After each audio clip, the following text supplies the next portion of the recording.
கண்களை கொஞ்சம் மெதுவா மூடிக்கோங்க. உங்க கற்பனைய தட்டி எழுப்புங்க. இன்னைக்கு நாம பார்க்க போறது வெறும் ஒரு தகவல் இல்ல, மனித மனத்தோட ஆழமான ஒரு தேடல்.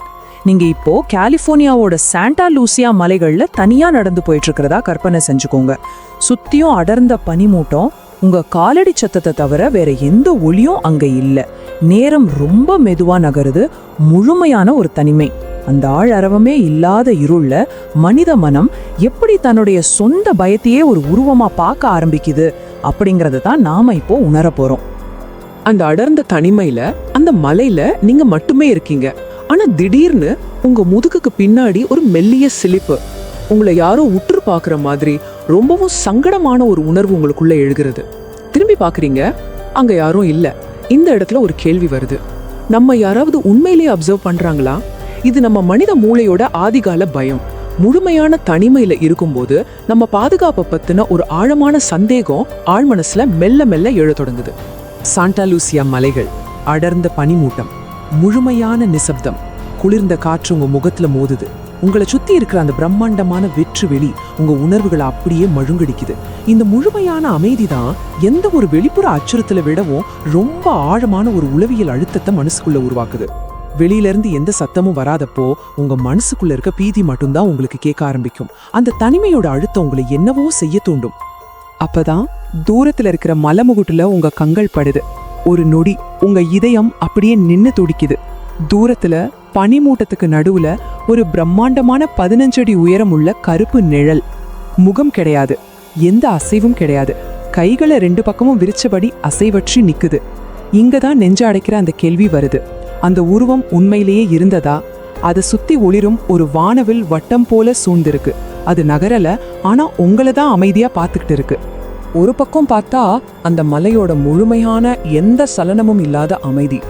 ஆனா இன்னொரு பக்கம் அந்த மலையேறுபவரோட மனசுக்குள்ள வெடிச்சு சிதற பயம். வெளியில எந்த ஆபத்தும் வெளிப்படையா இல்ல, ஆனா உள்ள மனித மனம் தனக்கு புரியாத ஒரு அமைதியை பார்க்கும்போது அதை எப்படி ஒரு ஆபத்தா உருவகப்படுத்திக்குது அப்படிங்கிறதுக்கு இது ஒரு சிறந்த எடுத்துக்காட்டு. இது ஏதோ நேத்து வந்து இன்டர்நெட் வதந்தி கிடையாதுங்க. இதுக்கு 300 வருஷ ஹிஸ்டரி இருக்கு. 18ஆம் நூற்றாண்டுல வந்த ஸ்பானிஷ் மக்கள்ல ஆரம்பிச்சு 20ஆம் நூற்றாண்டுல மலையேறியவர்கள், அப்புறம் இன்னைக்கு அந்த மலைக்கு ட்ரெக்கிங் போற மாடர்ன் பயணிகள் வரைக்கும் பல நூற்றாண்டுகளா இந்த பிரம்மாண்டமான இருள் உருவங்களை பார்த்ததா பதிவு செஞ்சிருக்காங்க. காலம் மாறுது, மனிதர்கள் மாறுறாங்க, ஆனா அந்த நிழல்கள் மட்டும் பனிமூட்டத்துக்குள்ள தூண்டிட்டே இருக்கு. ஏன் எல்லாருக்கும் அதே மாதிரி எக்ஸ்பீரியன்ஸ்? அந்த ஆரம்பகால ஸ்பானிஷ் மக்கள் இதுக்கு ஒரு பேரும் வச்சிருக்காங்க, லாஸ் விஜிலான்டேஸ் ஆஸ்க்யூரோஸ்.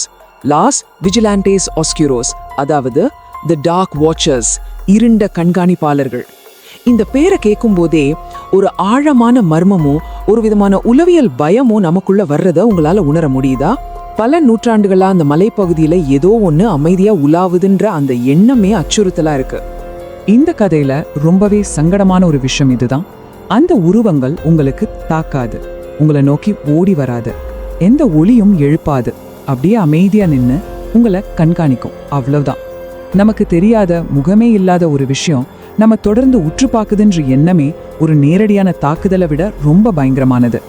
அந்த அமைதியான கண்காணிப்பு உங்களை நீங்களே கேள்வி கேட்க வைக்கும். இப்போ நாம ஒரு முக்கியமான திருப்பத்துக்கு வரோம்.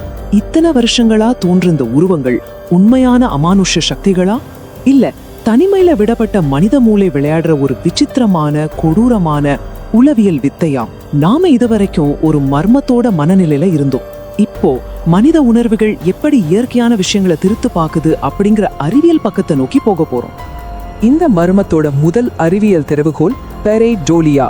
மனித மூளை எப்போதுமே தர்க்கத்தை தேடுற ஒரு இயந்திரம். மனித மூளை நிழல்களை உருவாக்குதா? கண்டிப்பா.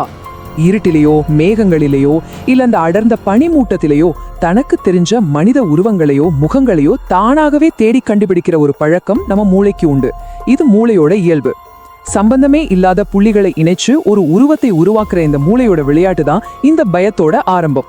நம்ம மூளை எப்படி தனக்கான அரக்கனை தானே உருவாக்குதுன்னு பார்ப்போம். முதல்ல நம்ம ஆதி கால உயிர் வாழும் உள்ளுணர்வு எப்போதுமே சுத்தியும் ஆபத்து இருக்கான்னு தேடும்.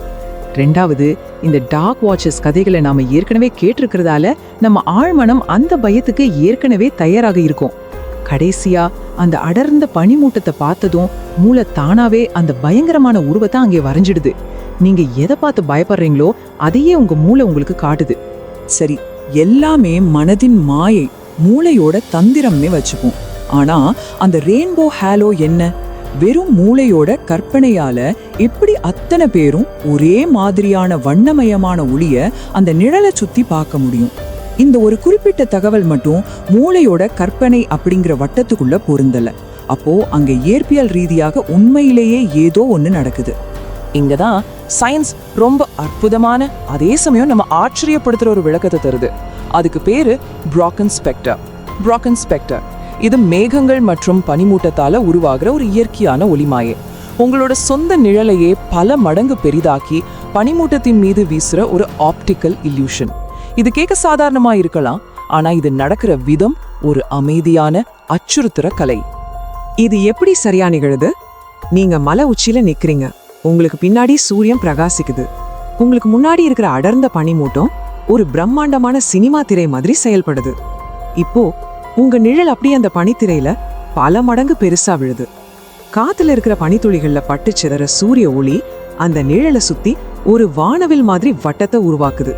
இது இயற்கை பண்ற பிரம்மாண்டமான மாயாஜாலம். மனித உணர்வுகள் எப்படி இயற்கையை திரித்து பாக்குதுன்னு இப்ப அப்பட்டமா புரியுது. ஒரு பக்கம் அமானுஷ்யம்னு நாம பயந்து நடுங்குன வானவில்லால சூழப்பட்ட அந்த 15 அடி உயர முகமற்ற உருவம். இன்னொரு பக்கம் அதற்கான அமைதியான அறிவியல் உண்மை. சூரிய ஒளி, பனிமூட்டம் மற்றும் உங்களின் சொந்த நிகழ். இவ்வளவுதான். பல நூற்றாண்டுகளா மனிதர்களை அச்சுறுத்தின அந்த மர்மத்தோட உண்மையான முகம் இதுதான். இதோட இறுதி அர்த்தம் என்ன? நெஞ்சு அடைக்கிற அந்த உணர்வை உங்களால உணர முடியுதா? அந்த மலை உச்சியில உங்களை உற்று பார்த்துட்டு இருந்த அந்த பிரம்மாண்டமான இருள் உருவம் அமானுஷ்யம் கிடையாது.